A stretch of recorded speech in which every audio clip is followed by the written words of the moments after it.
Hello, good evening, everybody. We are back again today, Sunday night, um, again to talk about parental alienation and then also the benefits of shared parenting. For tonight, I have with me Charlie McCready. Charlie is joining us from the United Kingdom. I've been following his group for some time now. I'm actually part of his group. He has a Facebook group called Empowering You to Overcome Parental Alienation Behaviors. Charlie also provides some services to help both moms and dads that are being alienated, as well as provide some support services that goes a long way to help children as well. Charlie, thanks so much for having you tonight on the show. Um, I love to hear stories, especially when it comes to child custody issues, parental alienation. I believe that these stories are not told, and by the fact that they're not being told, we are keeping a good majority of the public out of um, what is truly happening in our societies. I believe that by being able to share our stories, we're able to create awareness, awareness to an extent where, what we hope to accomplish truly is to be able to get some policies changed in the context of the family law. And also for our politicians to also be aware, because believe me, there are a lot of people I've had on the show and people that I engage regularly truly do not know that there are dads and their moms that are going through things like this. Mm. Um, and the more I hear these stories, the more I get inspired, to get more moms and dads to come on and share their stories because these things are real. They are, people's lives are being affected, children's lives are being turned around in a negative way. Uh, Moms and dads, are being destroyed. Some go to the extent of, taking their lives through suicide. And this is uncalled for. I don't think it is right for any mom or any dad, uh, to be told that they cannot be active in the lives of their children. Mm. We all have that responsibility. These children didn't ask to come into the world. We decide to bring no, we decide to bring them into the world, and both parents have a responsibility to play a very critical role in the lives of these children. And so, Charlie, I truly appreciate having you on tonight. I believe that we are going to learn so much from you and the services you provide as well. And if you're watching us, I encourage you to like our pages, like our YouTube channels as well, subscribe to it. We have a lot of programs that are scheduled ahead. And, just by subscribing, you're able to get an alert with all the schedules, upcoming, podcast shows that we have. And you'll be alerted through, through your phone or your electronic devices somewhere or somehow you get a notification that, there's a broadcast coming up. Charlie, how did you get involved in this movement? I know you have a Great. Facebook group called Empowering You to Overcome Parental Alienation. How did you get involved in this? Great. Well, good evening, Ben, and thank you very much for having me on your show. I think you're doing an amazing piece of work, which is so positive for parents, and we need more people like you. Um, so I got involved because I went through parental alienation myself, and Mhm. my experience began in 2009 when I separated from my ex. But when I reflect back on what had been going on, I think that the process of alienation had been taking place for about 10 years earlier. So the seeds of preparing the children against me and using that negative narrative was Mhm. something that had been very long standing. And I'm sure that other parents have heard this as well. But I heard a few times that if I ever left my ex, that she would do everything in her powers to destroy my relationship with my children. And frankly, that's exactly what she set about doing. And so I entered into that world, which would be very familiar to the alienated parents, which is, you're just on that emotional roller coaster. You're full of anxiety and fear and worry about what's happening with your Mhm. children. Mhm. I'm very glad to say that having gone through a number of years of difficulty and trying to rebuild that relationship, I now have a very good relationship with both my kids. I'm going to go and visit one of them at her new home next month, which would be fantastic. Mhm. And the other one is coming back to visit the UK and will be spending, I think, a good chunk of time with me as well. So that's really, really positive. So the good news is that there's a lot that parents can do to rebuild their relationships, but it's a really difficult road along the way. And I totally agree with you, Ben, that, and this is a worldwide phenomena, parental alienation, but also it's a worldwide phenomena that the legal system and the psychiatric system and the social support services don't really understand what is going on with parental alienation, and they're not properly equipped to deal with it. And I think that's something that you're fighting for. Mhm. Mhm. So how long were you alienated for, Charlie? So I started my experience of this 13 years ago. Mhm. And at this point in time, as I say, I've got a good relationship with both my kids, but Mhm. there's still the evidence and the scars of what happened in the past. It's still very difficult to have any conversations with them. And this is one of the big challenges for parents, because we feel a great sense of injustice as to what has happened to us. And one of the key things that we need to do is to kind of rise above that and focus on helping our children through their experience of parental alienation, rather than focusing on our own desire to kind of repair the injustice. In a lot of cases, we just have to accept that that's never going to rectify itself. And it's far more important that we focus ourselves on what is our child going through? How are they experiencing parental alienation? What are the things as a parent that we can do to better support them through that process? Mhm. So I went through 3 to 5 years at the point in time that alienation kicked off in Mhm. full swing. So 3 to 5 years of limited and some stages no contact at all with my kids, which was devastating for me as a parent, and I have the same feelings that everybody else would have been through as well. Just around the guilt and the grief, because you're not just grieving the loss of the child in the moment that you're not with them, you're grieving the future time that is no longer being made available to you. Mhm. And that's a really, really hard thing for parents to go through. I agree with you, Charlie. It's one of the most difficult, times, um, when you are told that you cannot have access to your own biological Mm. child. Yeah. It is very difficult. It's an emotional roller coaster, um, which I don't wish that on anybody. Not even my enemies. Um, but for the 5 years that you had to go through this, how did you manage through the difficulties, the pain, the emotional roller coasters? I know there are times when you even doubt yourself. You ask yourself a lot of questions. How did you manage to put through this? I know you have an organization that is impacting lives, and I believe that organization is because of your own personal experiences. Yes, absolutely. So, um, I mean, what I found, which everybody else will find as well, is that parental alienation affects every aspect of your life. It's not just the loss of your children, it seeps into your ability to work, your ability to function.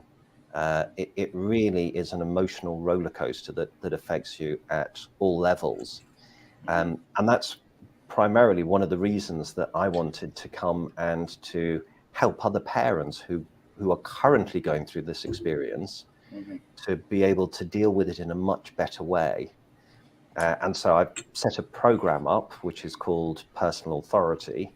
And I encourage parents to look at three key areas. The first one is your child's experience, because we tend to look at parental alienation through our own eyes and through the eyes of an adult. But that's not what your children are going through. Your children are going through a very different experience. So they're seeking to protect themselves and their own lives from the parent who is alienating them from us. So if you think that very often we were in a relationship with, and I don't want to use the word narcissism too lightly, but I think it's fairly true to say a lot of the people who are prone to alienating behaviors are narcissists. A Mhm. number of them have been through their own trauma when they were younger or some other point in time in their life. And they never dealt with that trauma and they brought it through into their adult life and their life as parents. And when we see them under stress, their insecurities and their vulnerabilities come to the surface. And that's the point in time we start seeing some of these alienating behaviors, because the alienators are kind of protecting themselves. And then the children end up trying to protect themselves from the alienator.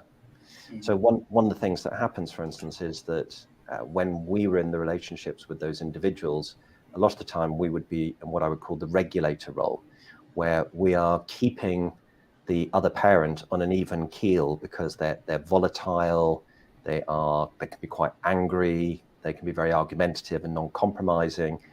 And we were in a situation where we've tried to keep everything calm for the sake of the whole family. And one of the things that happens when we step out of those relationships is our children step into that role and they become the person who's trying to keep that parent on an even keel. So some of the behaviors that we see whereby they withdraw from us, it's because if they don't withdraw from us, they will be displeasing the alienator. And that's going to result in potentially punishments for them. And Mhm. also it brings a lot of chaos into their life.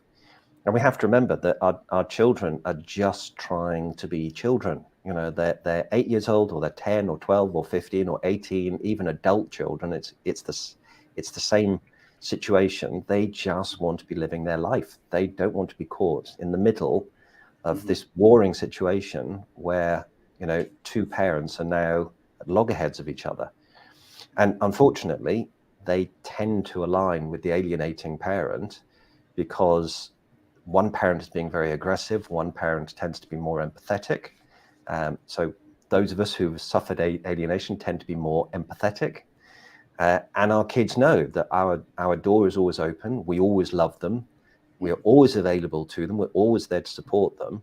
Whereas the other parent is going to potentially withdraw their love and is going to make their life difficult. And this is one of the reasons that parents who are being alienated, they can't understand, why their child has changed their behavior so much. And it's just because that this poor kid is very often afraid of the consequences of displeasing the alienating parent. Does that make sense? It makes a lot of sense, Charlie. It makes a lot of sense. I want to dwell a bit on this program that you run, the Hmm. personal authority. But I want us to be able to break it down from the perspective of the self, the parents, or the alienator, Hmm. and also the children. Yeah. So Uh, there's absolutely, as you say, that there's three parts to it, and I think this is one of the challenges for parents, because very often they'll put all of their attention onto the children, which is a good thing to do because we should be doing that. yeah. But they do it in a way that they don't really understand what's going on within the child's experience.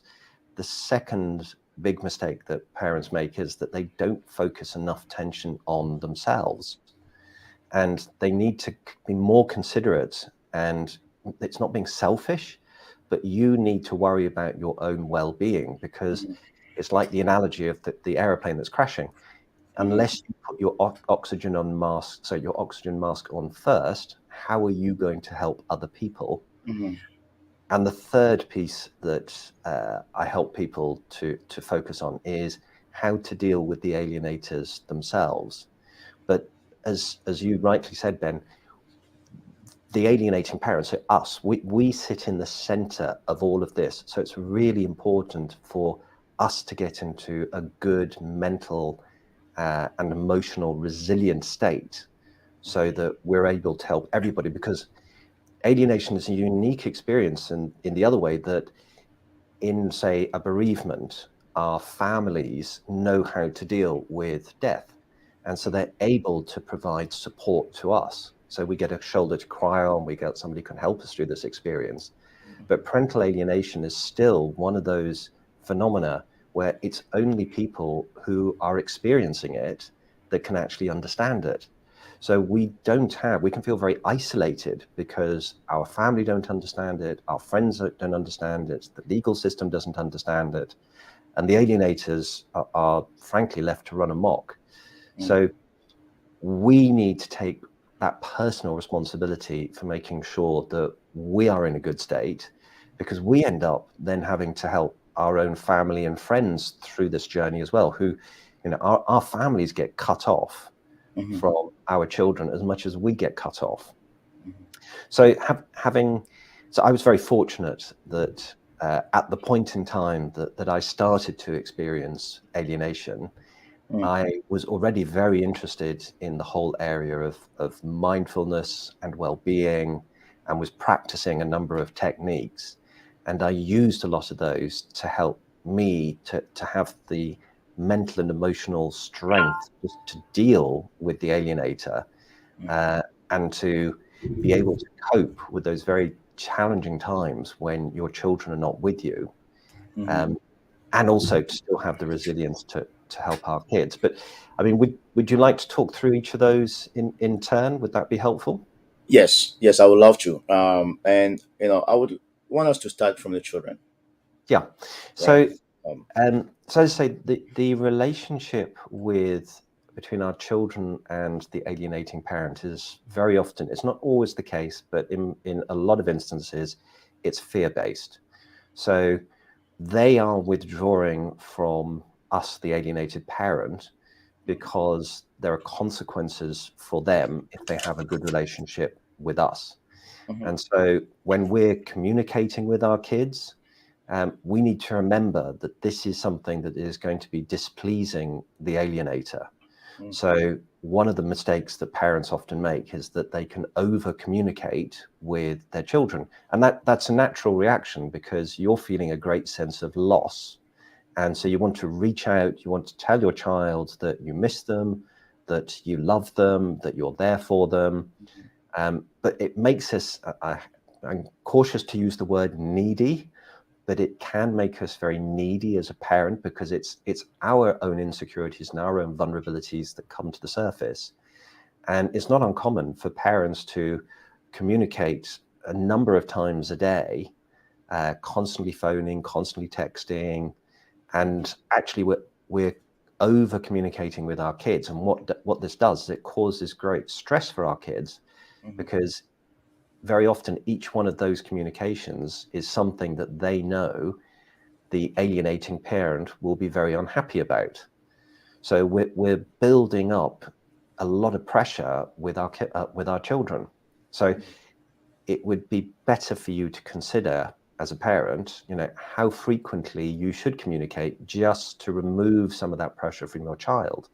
Because if you're not careful, you inadvertently, your well-intentioned actions can inadvertently push your child away from you, which Mhm. is not what you want. You want to be Right. able to tell them you love them and you miss them, and that's another no-no.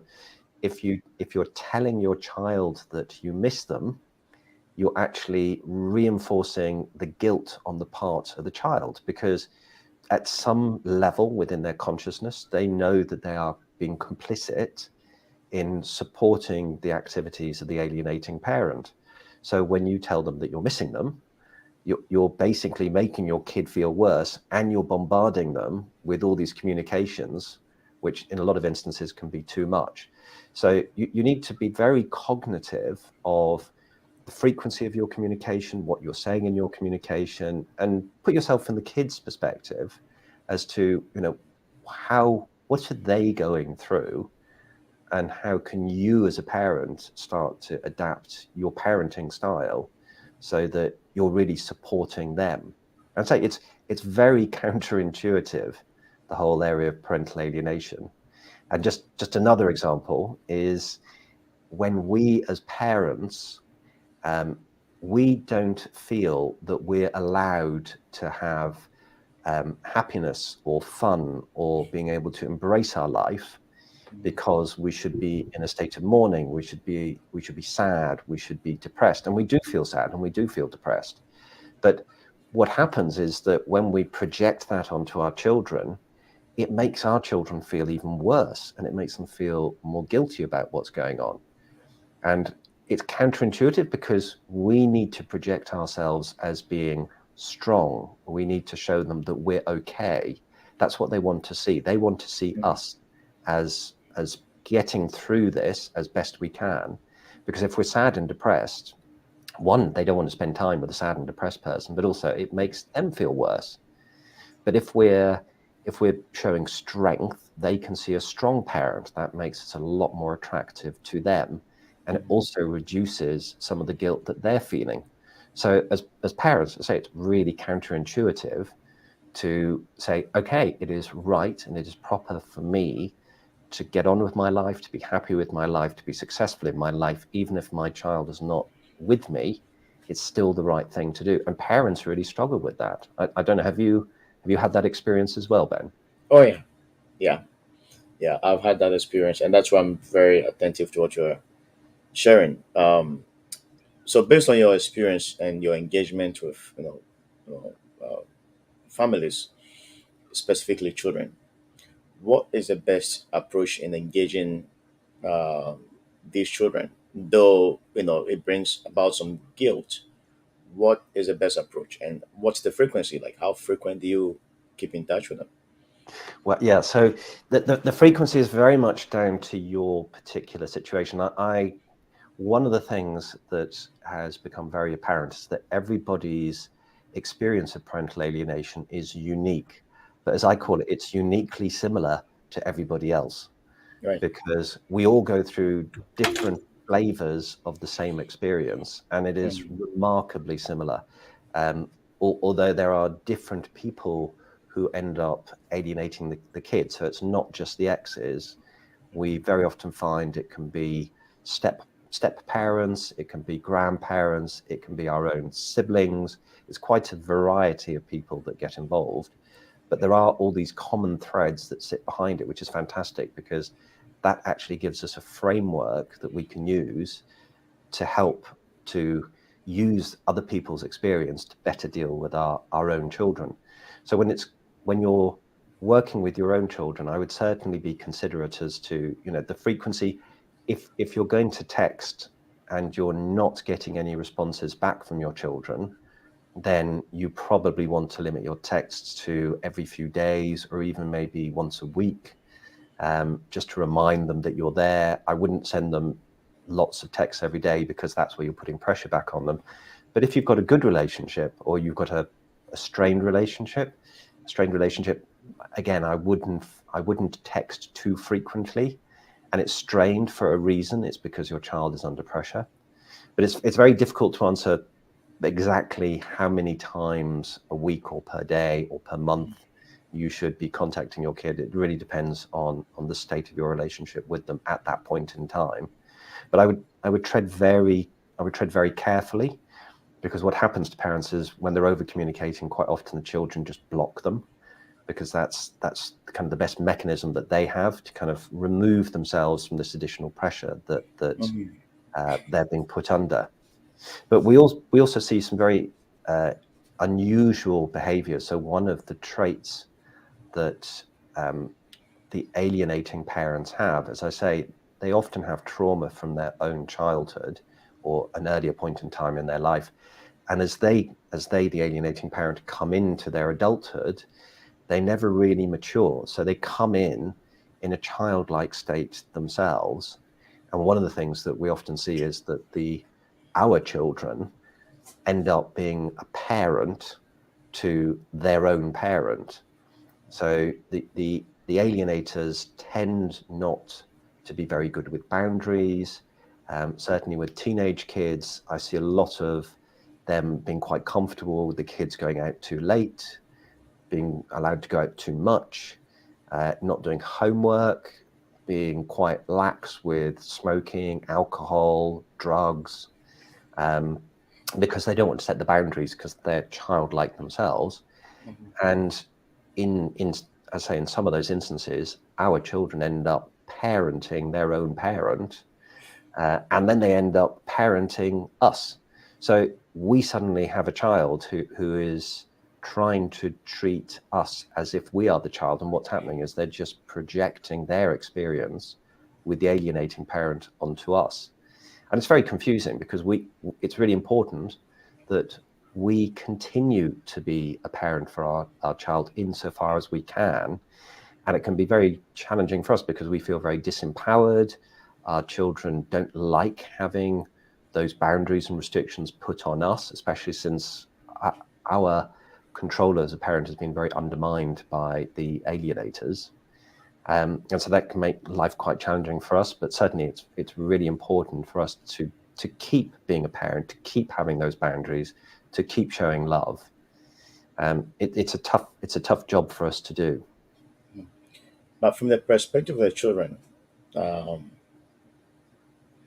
I know sometimes they have that desire to want to connect with the alienated parent. Hmm. Um, but because the alienator wouldn't necessarily want them to do so, why most likely it could be insecurity. Um, I'm just thinking from a child's perspective, right? Yeah, yeah. Um, So I mean, the feelings, the emotional ups and downs, the desire to want to see the other parent that's been alienated.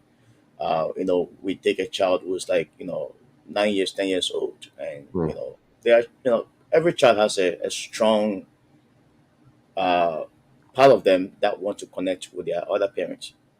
a- It could be the a- dad, right? How, absolutely. how do I mean, we, go go on. ahead. No, I was just going to jump in and say that parental alienation is something that is completely unnatural for our children. And even a child who has experienced verbal, mental, even sexual abuse from a parent still wants to have a relationship with that parent because that is the natural order. And so to cut off completely, and this is something that the legal system and social services and psychiatric professions should be more aware of, is it's a completely unnatural state for the child.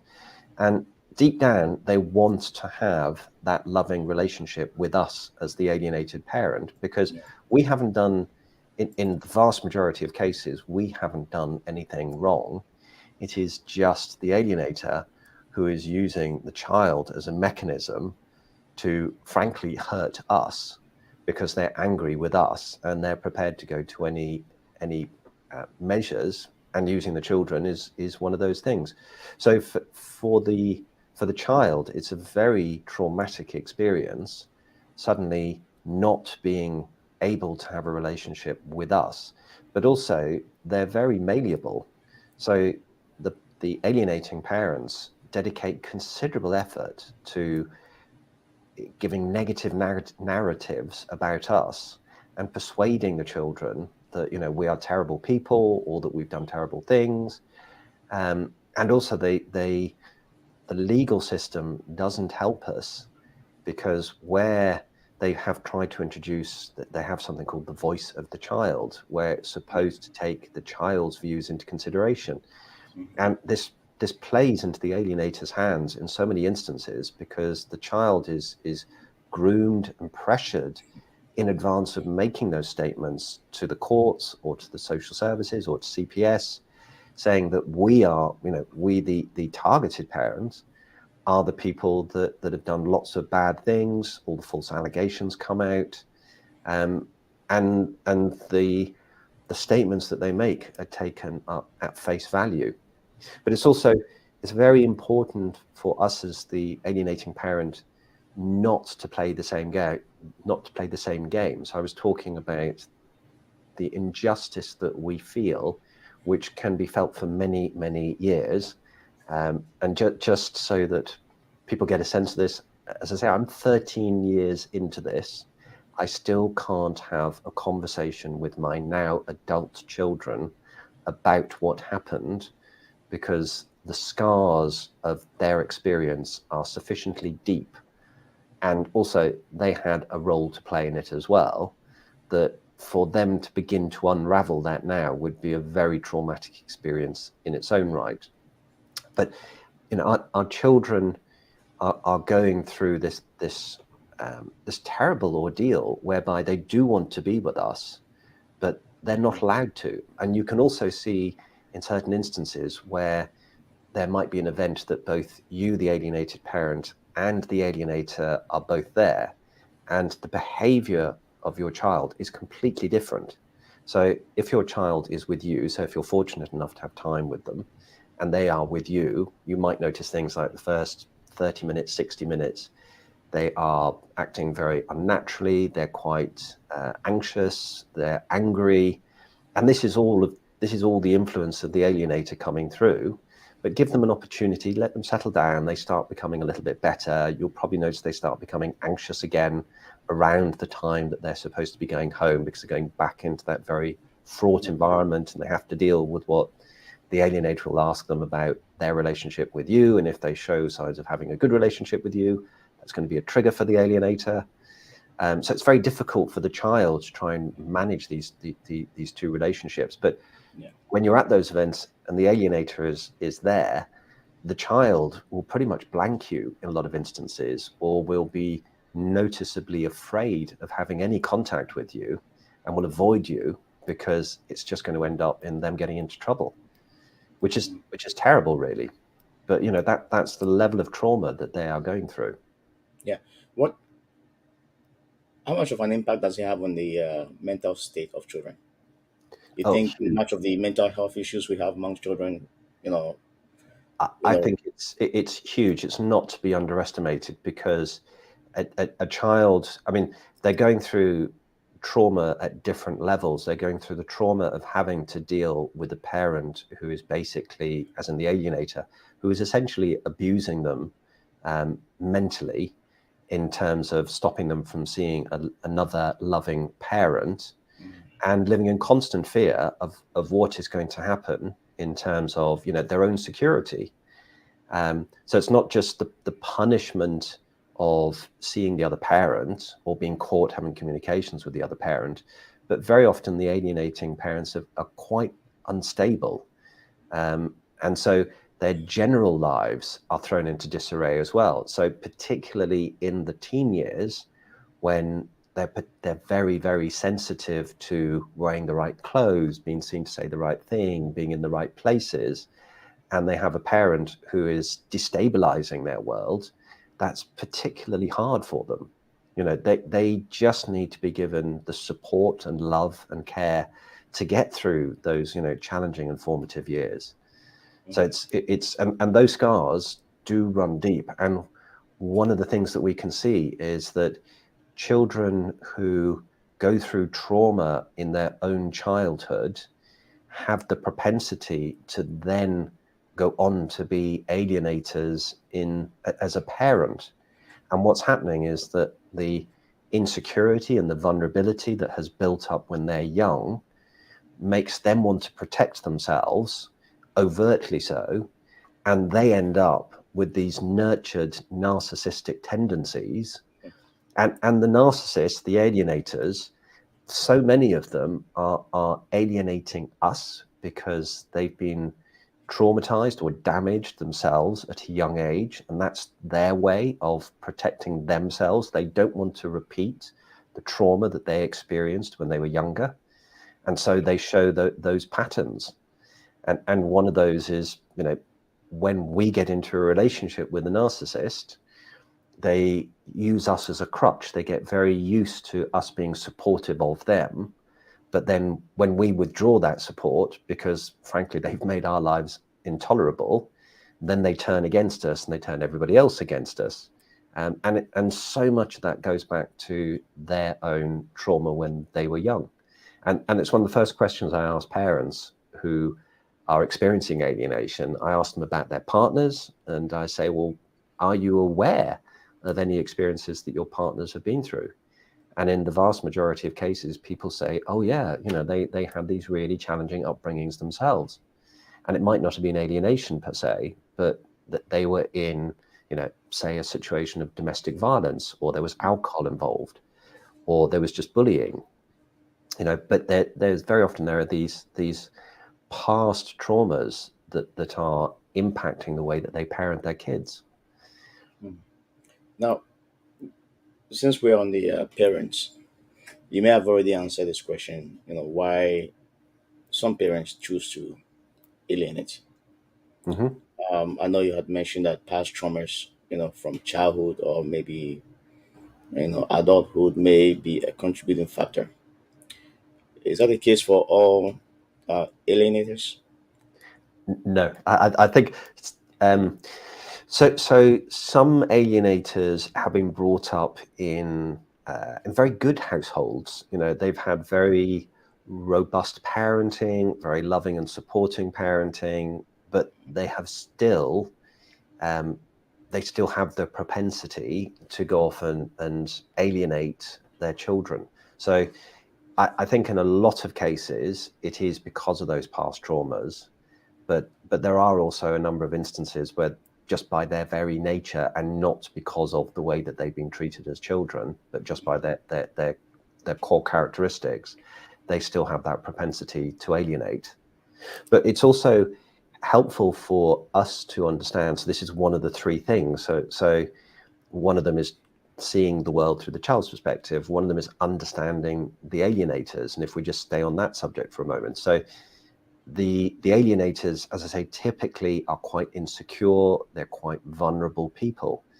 Mm. And it helps us as the alienated parent to view them that way, because we can start, and some of our viewers here tonight might find this a difficult thing to accept, but when we start dealing with the alienators with an element of compassion, it reduces some of the anger and frustration that we are feeling. So, I have compassion for my ex, and I have compassion for her for my benefit, not for hers. So when I advocate compassion, it's for the benefit of the person who's being alienated, because it will be helpful for you. When you realize that you are dealing with somebody who is childlike, who has been through all these traumas, who is frankly not in control of their own life, and is unable to face and deal with the traumas that they went through when they were younger, you have to feel quite sympathetic for those people, because their lives are stuck on repeat. They are not capable of having relationships, a loving relationship with other people, with their partners, with their children. And frankly, that's a very sad state to be in. It's also very sad that we have been impacted and our children are impacted as greatly as we are. But they're also quite predictable.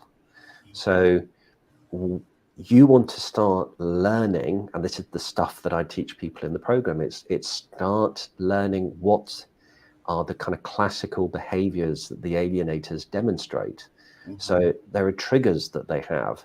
They don't like things that make them feel insecure and vulnerable. So when you break up your relationship with them, that makes them feel very vulnerable. So they go on the attack. If you're going through the divorce, all of the whole process of breaking up and settling the financial matters, all of those things make them feel very vulnerable. Going to court makes them feel very vulnerable. If you get into another relationship with somebody else, that creates a lot of jealousy in them. The irony is they don't want to be with you, but they don't want anybody else to be with you either. Um, Also, if your children are having a good relationship with you, that makes them very jealous and very angry, because that goes against what they've been seeking to achieve, which is to destroy your relationship with your kids. So, as an alienated parent, you need to be aware of what are the things that are going to trigger the alienator, Mhm. and when you have to take some of those actions. So you do need to put boundaries up with the alienators. You are going to be in court with them. You are going to be fighting for access to your children, but you need to be cognitive of how are they going to respond and what are they going to do Mhm. when they're feeling insecure and vulnerable. So are they going to increase the amount of alienation? Are they going to increase the negative narrative? Are they going to take further action to try and reduce your access? Because you need to be aware that certain there are certain ways in which you can take actions against the alienators that will reduce the damage that they're going to do to you. So you need to be thinking, what are they going to do to the kids? And how are they going to try and damage my relationship with the kids? And also, how are they going to try and hurt me? So when you poke the bear, be one step ahead and think about the response that you're likely to get back, which should help you to think a lot more carefully about, okay, I probably have various options about the way I can get certain outcomes, and be careful, because it's like a boxing match. You've got one arm stuck behind your back. So when you're landing a blow, make sure you land one that has the desired effect, and don't just try to hit the alienator randomly, because it will just backfire against you. Mm. And you talked about showing compassion to to the alienator. Uh, it can be one of the most difficult things for Yeah. a lot of alienated parents to do. Yeah. Uh, Yeah. Especially knowing that somebody is out to get you. Somebody is out to destroy you, to use your children, your own children, as pawns. Against you. And so that somebody is out to basically destroy everything, everything that has to do with you. Yeah. Um, it takes a strong person, and I'm not by any means saying that people are weak, Hmm. but it takes a strong-willed person to make that bold step in showing compassion. Um, I mean, myself for a while, I love to pray, and I struggled, with prayer. But Hmm. a time came when I started praying, for my ex, right? Good. I started praying for her, and to your point, it wasn't just about the prayer. Yes, I wanted, uh, her to get help. I wanted God to help, Mm. but at the same time, it was a lift that I felt, coming off of me. Uh, More or less a healing process, um, Yeah. because that compassion, showing that compassion, it's not about the person necessarily, but it's about you. It's about your healing process. It's about getting your mental state to a place where uh, you want to surround yourself with a lot of positive things, Mm. um, and so being able to show that compassion um, helps. But to some people, and I've been there myself before, it is so difficult, especially knowing that somebody is trying to destroy you. Yeah. How do you go about, for somebody who is watching us tonight, who may be struggling with what we are talking about? How do I show compassion to somebody that wants to destroy me? What would be your best answer for that person? Okay. So it's quite a long journey for you to go through, but as you so rightly say, Ben, once you reach the point in time that you find it within yourself to be able to show that compassion to somebody else, it means that you are healing, because you are moving past the anger, the Hmm. frustration, and you're starting to take back your own Hmm. power. And so, in fact, that's why I call my program Personal Authority, because it's all about personal authority. Because when you first begin experiencing parental alienation, it just bends your brain. It debilitates you Yeah, both it messes you up. mentally Yeah. and Yeah. emotionally. Yeah. And so one of the things that I encourage people to do is I use the Kubler-Ross bereavement change curve, which was designed to help people to understand the nature of bereavement and the various stages that you go through. Alienation is very similar in many respects, but it's also dissimilar, just because the end process is you never get closure on the what you don't accept that your child is dead, because they're not dead, they're still there.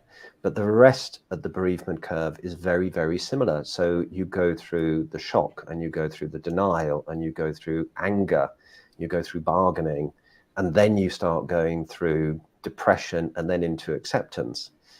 And once, if you can start demonstrating compassion, that means that you've been through most of those other steps.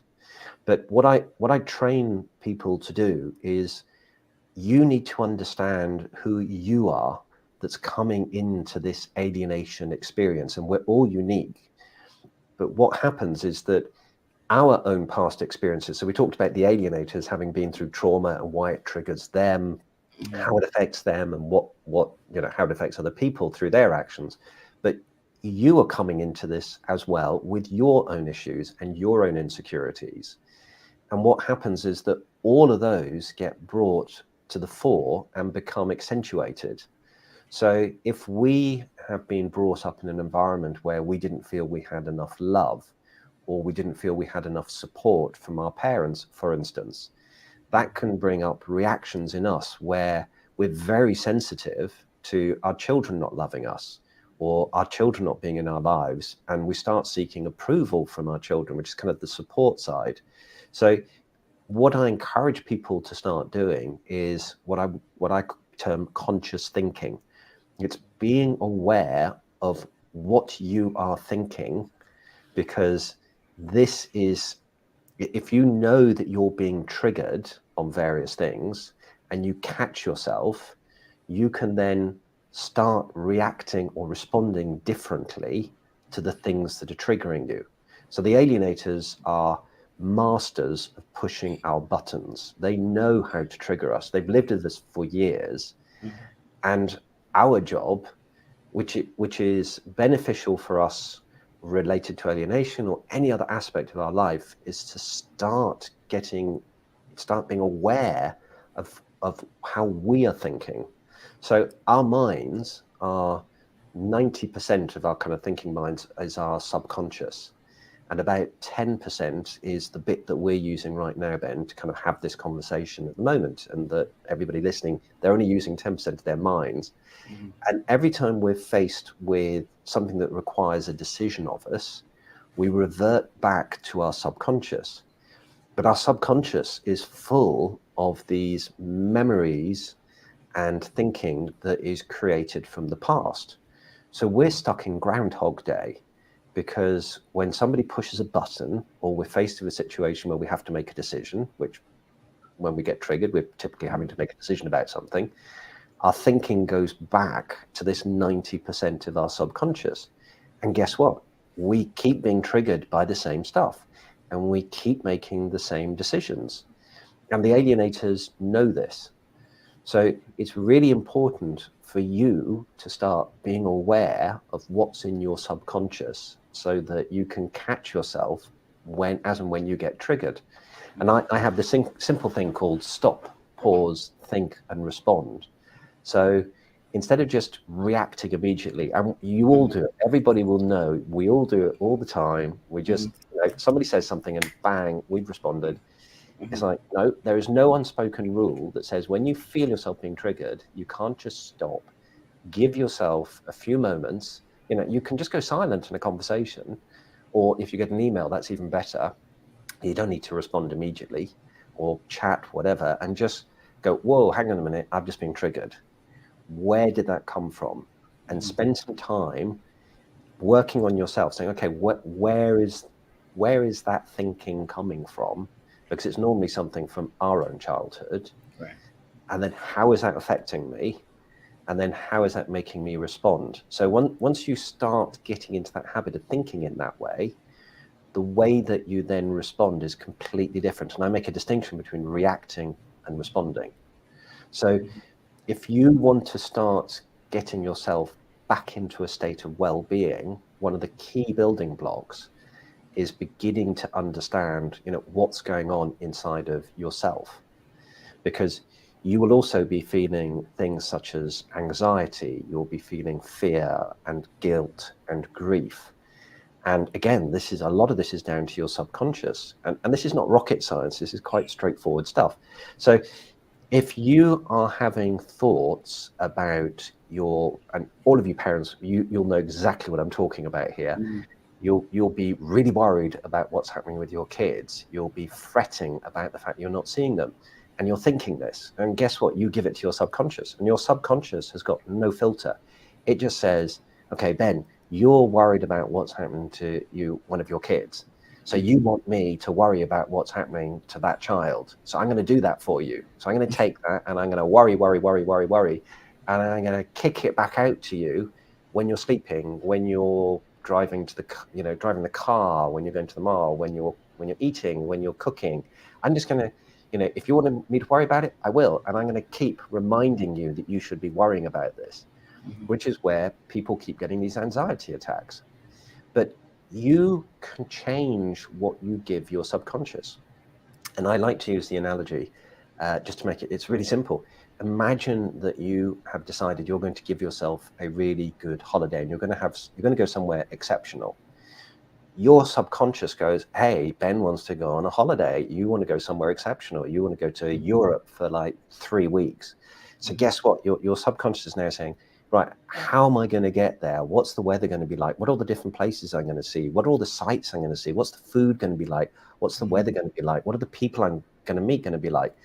And you live this kind of imaginary holiday for months before you ever get on an aeroplane to start that journey.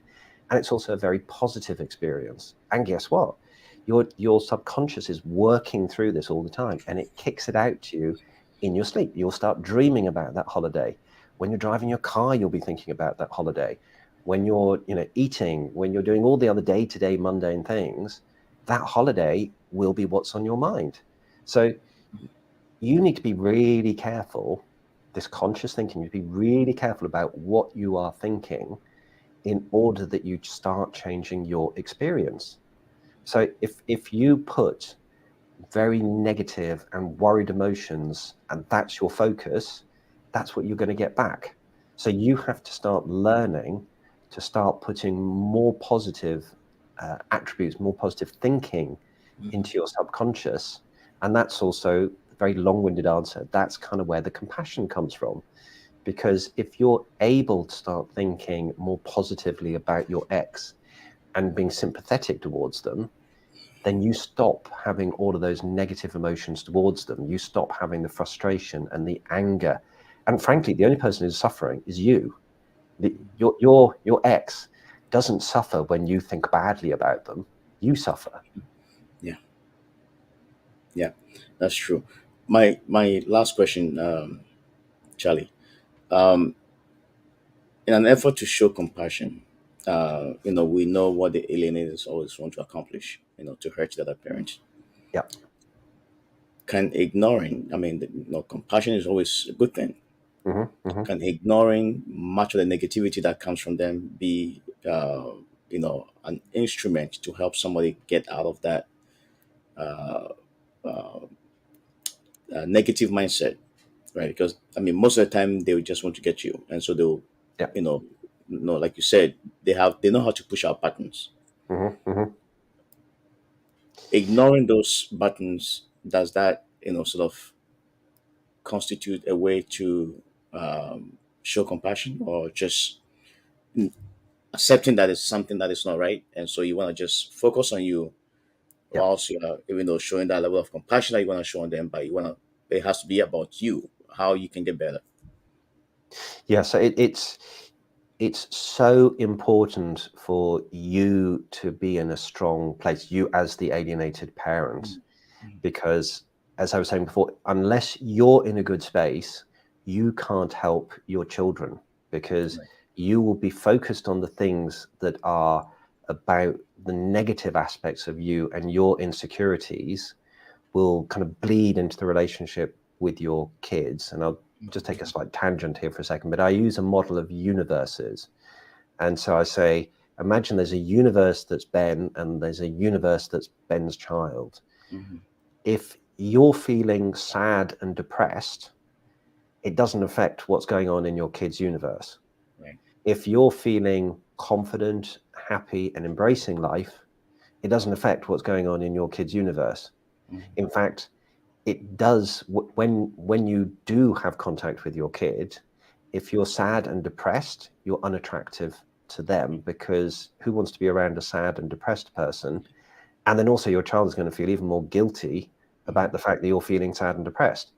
Whereas if you're confident, if you're embracing life, if you're happy, then your child's is actually relieved to see that you are okay. They want to know, typically, that you're okay. They still love you. They want to have a relationship with you. It's just they're not being given permission at that point in time to be with you. So it helps them enormously to know that Ben is fine and that Ben is having a good life. Um, you should and it's so important, because we as parents put too much focus on our kids and not enough on ourselves. I cannot repeat that enough, because we end up suffering. And if we're suffering, guess what? The alienator is winning. Mhm. And so it's down to us to take that personal responsibility to say, no, I am going to get back on with my life again, and to Mhm. give ourselves permission to do that, because that's a lot of the time we don't. We kind of start this crazy journey, because it's counterintuitive. We Yeah. start this journey thinking, if I'm enjoying myself, I'm being disloyal to my kids. Mhm. Couldn't be further from the truth. Mhm. If if you're being sad and depressed, you're being disloyal to you, and you're being disloyal to them. You're not helping anybody, Right. other than you feel really rubbish. And this is probably one of the hardest things for parents to get their heads around, because once you grasp that concept of it's okay for me to get on with my life, and also the things that are hardest for us to deal with is, it's not just the compassion for the other parent, that's very difficult, but you can only do that when you're in a strong place yourself. Mhm. But it's also the acceptance of the reality of your situation. So I encourage parents to never give up hope, even if you've got no contact with the kids at all. And I've been through that myself, Mhm. through stages. Things change, and so never give up hope, because things can change. They can change unexpectedly, and in the interim, you should get on with your life, because you don't know when things are going to change, Mhm. which leads to the other point, which is focus on the things you can control and you can change, and let go of the things you can't change. So you can't change a lot of what the alienator is doing. You can't change a lot of what your child is experiencing or what they're going through and how they're behaving, Mhm. and that's where acceptance comes in. So you have to accept the fact there are things you have no control over. So the best and the part that you have most control over is you. So you should be focusing on you, because there are also subtleties in here as well. If one of the ways that you can help your children is by providing a strong role model. So even where you've got very limited time with your kids, or no time at all, but typically where you've got a little bit of time or a reasonable amount of time, kids are like, they're like sponges. They're kind of aware of all the little nuances of the way that you're behaving. So if they see you behaving in a weak and an anxious way, they will respond accordingly. Right. If they see you as a strong parent who's dealing with the situation, who is able to create boundaries, who still wants to be a parent, who still supports them for what the child's needs are, they will see you as being somebody that they want to mimic. So at a subconscious level, even though they've got all this negative narrative about you and their relationship with you is strained, they will still see those qualities that you want to instill in them and that you want to support them with, because that's the way that you're acting. So Right. it's really important that you are strong and that you are emotionally and mentally resilient Mhm. for them as well as for you. That's true. That's true. Thank you so much, Charlie. Our time is fast spent. Do you have any final words for a mom or a dad who's watching us tonight? Going through exactly what we're talking about. Alienation. Yeah, I would say the most important thing to everybody is find ways of healing yourself, find ways of building your own emotional and mental resilience. Because once you do that, you will then be able to support your kids. You'll be able to much better deal with the alienators, and you'll start being able to essentially play a game with the alienators. It's like a chess game, and you'll start to learn to get a few moves ahead of them. You'll be able to, I don't want to use the word manipulate them, but you'll be able to box down some of their options so that it's Mhm. less damaging to your kids, it's less damaging to you, and you'll also be able to support all the other people in your life as well, because your families are going through the same suffering that you are. You know, your parents, your own siblings, and when you're in a good space and you understand what your children are going through and you understand what the alienators are doing and how to deal with them, then all of a sudden it changes the game completely. And you're in a much stronger position to help everybody get on board, because our parents make mistakes as well. Our parents, they want to stick up for us. And sometimes they can say things that are inappropriate to the kids that Mhm. backfire and go against us.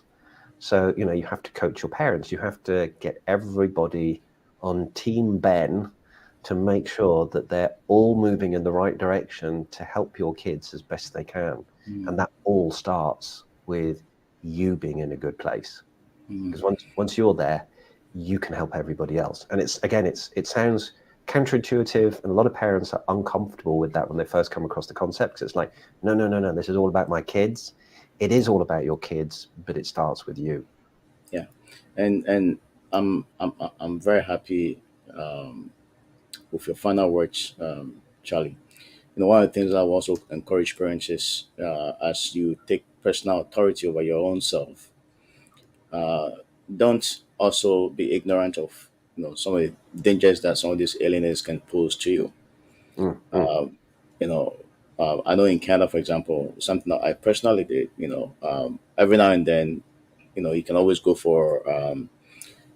You can go to the police, ask them to give information about whatever they have on record about you.